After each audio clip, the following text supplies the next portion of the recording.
Chapter 2 ખૂણાઓની જોડના પ્રકાર। ખૂણાઓની જોડના પ્રકાર માટે આપણને ખ્યાલ છે ખૂણાઓની જોડ છે એમાં રેખિક જોડ છે, પૂરક કોણ છે, અભિકોણ છે, કોટિકોણ છે। આ બધા વિશે આપણે આ ચેપ્ટરની અંદર અભ્યાસ કરવાનો છે। તો સૌથી પહેલા આપણે થોડું રિવિઝન જોઈએ। તો રિવિઝન માટે આપણે એક પ્રવૃત્તિ કરીએ તો કે પ્રવૃત્તિમાં એક નીચે ઘડિયાળ આપી છે।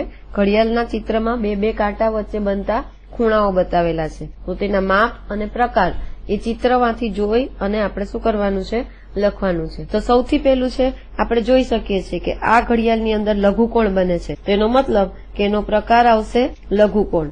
હવે જો તમે એને કોણ માપકની મદદથી માપશો તો એનો માપ મળે છે આપણને 52.5 ડિગ્રી અંશ। એટલે એનો મતલબ કે લઘુકોણ 90 માંથી ઓછું માપ હોય તો એને આપણે લઘુકોણ કહીએ છીએ, 90 હોય તો એને કાટકોણ કહીએ છીએ અને 90 થી વધારે હોય તો એને આપણે ગુરુકોણ કહીએ છીએ। પછી આ બીજી આકૃતિ છે, એમાં આપણે જોઈ શકીએ છીએ કે આ મોટો છે, 90 થી વધારે છે એટલે એને આપણે ગુરુકોણ કહીએ છીએ। અને ગુરુકોણનું માપ છે આપણને ખ્યાલ છે કે જો આને કોણ માપકથી માપીએ તો આપણને 140 ડિગ્રી માપ મળે છે। તો જેનું માપ 90 થી વધારે હોય એને આપણે ગુરુકોણ કહીએ છીએ। ત્રીજી ઘડિયાળ છે એમાં આપણે જોઈએ છીએ તો બરાબર 90 અંશનો ખૂણો 9 વાગ્યા છે એ 90 અંશનો ખૂણો બને છે એટલે એને આપણે કાટકોણ કહીએ છીએ। તો કાટકોણનું માપ છે 90 અંશ। પછી છે ચોથો પ્રકાર। તો ચોથો પ્રકાર છે એ પણ ગુરુકોણ છે। તો ગુરુકોણનું માપ તમે જો કોણ માપથી માપો તો પેલા તો આ પ્રકાર છે એ ગુરુકોણ છે અને ખૂણો કેટલાનો બને છે તો કે આશરે 145-147 ની આસપાસ બને છે। તો આપણે 147 ડિગ્રી સેલ્સિયસ લખીએ છીએ। તો આ પ્રવૃત્તિ આપણે આગલા ધોરણમાં જે ભણી ગયા હતા એને આધારે કરીએ છીએ કે 90 હોય તો કાટકોણ, 90 થી ઓછું હોય તો લઘુકોણ અને 90 થી વધારે હોય તો એને ગુરુકોણ કહેવામાં આવે છે। હવે આપણે નેક્સ્ટ એક બીજી પ્રવૃત્તિ જોઈએ કે નીચે આપેલા ખૂણાઓનું કોઠામાં વર્ગીકરણ કરીએ। આમાં આપણે માપ નથી લખવાનું પણ છતાં પણ આકાર જોઈ અને આપણે નીચે લઘુકોણ, કાટકોણ અને ગુરુકોણમાં આકૃતિઓનું શું કરવાનું છે, વર્ગીકરણ કરવાનું છે। તો આકૃતિ 1 આપણે જોઈએ છીએ તો 90 કરતા નાનો દેખાય છે, 90 કરતા નાનો દેખાય છે એટલે લઘુકોણમાં આવશે એટલે આપણે આમાં લખશું આકૃતિ નંબર 1। આકૃતિ નંબર 2 એ બિલકુલ 90 અંશનો ખૂણો છે એટલે કાટકોણ આવે છે તો એને આપણે બીજા નંબરના ખાનામાં મૂકીએ છીએ।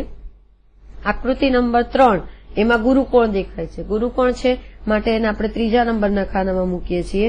આકૃતિ નંબર 4 એ પણ કાટકોણ છે પણ આપણને ઉલટાવીને બતાવેલો છે તો અહીં પણ 90 અંશનો ખૂણો બને છે માટે આપણે એને બીજા નંબરના કોષ્ટકમાં મૂકીએ છીએ। આકૃતિ નંબર 5 એ પણ 90 થી નાનો ખૂણો છે, 90 થી નાનો હોય તો એને આપણે લઘુકોણ કહીએ છીએ એટલે આપણે આ પેલા કોષ્ટકમાં મૂકશું। આકૃતિ નંબર 6 એ માપ 90 કરતા વધી જાય છે, 90 કરતા વધે એટલે ગુરુકોણ થશે તો એનો મતલબ એને આપણે 6 એટલે ત્રીજા કોષ્ટકમાં મૂકીએ છીએ।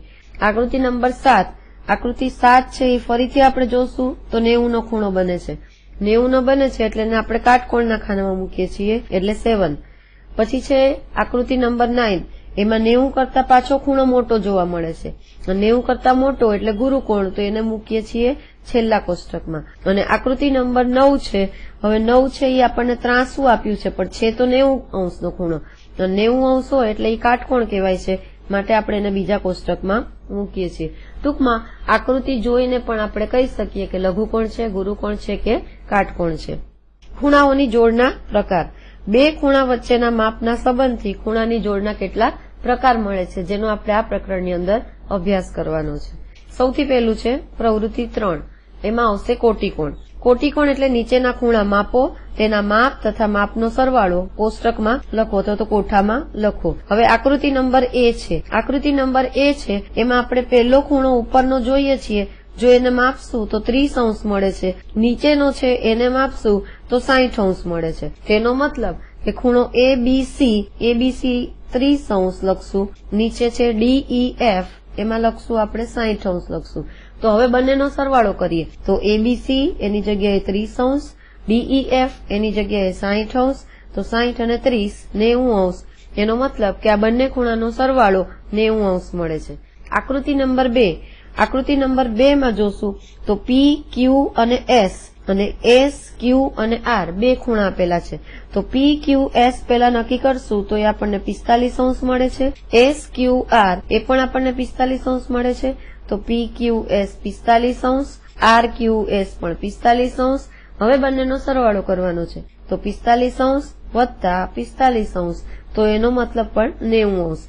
તો અહીં પણ આપણને એક જ ખૂણાની અંદર બે ખૂણા દર્શાવેલા છે, છતાં પણ બંનેનો સરવાળો કરીએ તો આપણને 90° મળે છે. ઉપરની આકૃતિ પરથી નીચે કેટલાક પ્રશ્નોના જવાબ આપવાના છે. એમાં સૌથી પહેલું છે ત્રિકોણ એબીસી નું માપ શું છે? તો એબીસી એટલે આપણે અહીંયા ઉપર શોધ્યું 30, અહીંયા કેટલા લખશું? 30°. એના પછીનો પ્રશ્ન છે ડીઈએફ નું માપ શું છે? તો ડીઈએફ માં પણ આપણે જોયું 60 છે, તો ઉપર લખીએ છીએ 60°. આકૃતિ 2.2 એમાં એમાં બંને ખૂણાના માપનો સરવાળો કેટલો મળ્યો? તો બંને ખૂણાનો સરવાળો આપણને 30 વત્તા 60 કેટલો મળે છે? 90 મળે છે. તો આપણે કેટલા લખીએ છીએ? 90 લખીએ છીએ. તો આકૃતિ 2.2 એટલે કે નીચેની જે બીજી આકૃતિ છે એમાં બંને ખૂણાના માપનો સરવાળો કેટલો મળે છે? તો 45 અને 45 એટલે પણ કેટલો મળે છે? 90° મળે છે. તો આના ઉપરથી આપણે કહી શકીએ કે જે બે ખૂણાના માપનો સરવાળો 90 થાય તે બે ખૂણા એકબીજાના કેવા કોણ કહેવાય છે? કોટી કોણ કહેવાય છે. ફરીથી, જે બે ખૂણાના માપનો સરવાળો 90° થાય, 90 આપણે યાદ રાખવાનું છે, એ અગત્યનું છે. તો એવા ખૂણા એકબીજાના કેવા કોણ કહેવામાં આવે છે? કોટી કોણ કહેવામાં આવે છે. હવે નીચે એક આકૃતિ આપેલી છે, એમાં ત્રિકોણ એબીસી નો કોટીકોણ ડીઈએફ છે, ડીઈએફ નો કોટીકોણ એબીસી છે. હવે એબીસી નો કોટીકોણ ડીઈએફ કહી શકાય, ડીઈએફ નો શું કહી શકાય? એબીસી કહી શકાશે. તે જ રીતે પીક્યુઆર અને આરએસ માટે પીક્યુએસ અને એસક્યુઆર અથવા તો આરક્યુએસ આ બંને ખૂણા પણ એકબીજાના કેવા છે? કોટીકોણ આપેલા છે. અહીં માપ ખૂણો એબીસી અને ડીઈએફ એટલે એબીસી એટલે આ 1, ડીઈએફ એટલે 2, તો આ 1 અને 2 નો સરવાળો કેટલા અંશ મળે છે? 90° મળે છે. તેવી જ રીતે બાજુની આકૃતિમાં પીક્યુએસ એટલે ખૂણા નંબર 1, એસક્યુઆર અથવા તો આરક્યુએસ ખૂણા નંબર 2 એનો સરવાળો પણ આપણને કેટલો મળે છે? 90° મળે છે. તો ટૂંકમાં કોટીકોણના બંને ખૂણાના માપનો સરવાળો 90° થાય છે. આના ઉપરથી આ સૂત્ર છે આપણે કાયમ માટે યાદ રાખવાનું, દરેક દાખલામાંનો ઉપયોગ આવશે કે આપેલા ખૂણાનો કોટીકોણ એટલે કે 90 માઇનસ આપેલા ખૂણાનું માપ. તમને જે તે ખૂણાનું માપ આપ્યું હોય એ ખૂણાનું માપ 90 માંથી બાદ કરશો એટલે તમને જે તે કોટીકોણનું માપ મળી જશે. એબીસી અને એબીસી એટલે કે માપ ખૂણો છે, એમાં તમે આગળ માપ શબ્દ લખો અને ખૂણો એબીસી લખો તો પણ સાચું છે, અને આગળ એમ કરી દો, સ્મોલ એમ, અને પછી એબીસી લખો તો પણ એ કેવું પડે છે? સાચું પડે છે. એટલે બંને રીતે ખૂણો છે એ લખી શકાય છે. હવે આપણે એક ઉદાહરણ જોઈએ. એક ખૂણાનું માપ 25 છે તો તેના કોટીકોણનું માપ શોધો. હવે આપણે ઉકેલ જાણીએ છીએ કે કોટીકોણની જોડ હોય તો સરવાળો કેટલો થતો હોય? 90 થતો હશે. હવે એમાં એક માપ આપણને આપી દીધું છે 25, તો પેલા આપણે સૂત્ર લખશું કે 25 ના ખૂણાના કોટીકોણનું માપ બરાબર કેટલામાંથી બાદ કરવાનું? 90 માંથી. તો 90 માંથી 25 બાદ કરીએ, જે આવે આપણો જવાબ, તો 65 આવે છે. તેનો મતલબ કે 25 ના ખૂણાનું કોટીકોણનું માપ 65 થાય છે. નેક્સ્ટ ઉદાહરણ જોઈએ કે 45 ના ખૂણાના કોટીકોણનું માપ શોધો. તો 45 નો ખૂણો, તો એમાં પણ આપણે જોશું તો કોટીકોણના માપનો સરવાળો કેટલો થાય છે? 90 થાય છે. એટલે કોટીકોણની જોડના ખૂણાનો સરવાળો 90 થાય છે. 45 ના માપના કોટીકોણનું માપ એ શોધવું હોય તો ફરીથી સૂત્ર મૂકશું કે 45 ના ખૂણાના કોટીકોણનું માપ બરાબર 90 માઇનસ 45 એટલે મળે છે 45. તો એનો મતલબ કે 45 ના કોટીકોણનું માપ 45 થાય છે.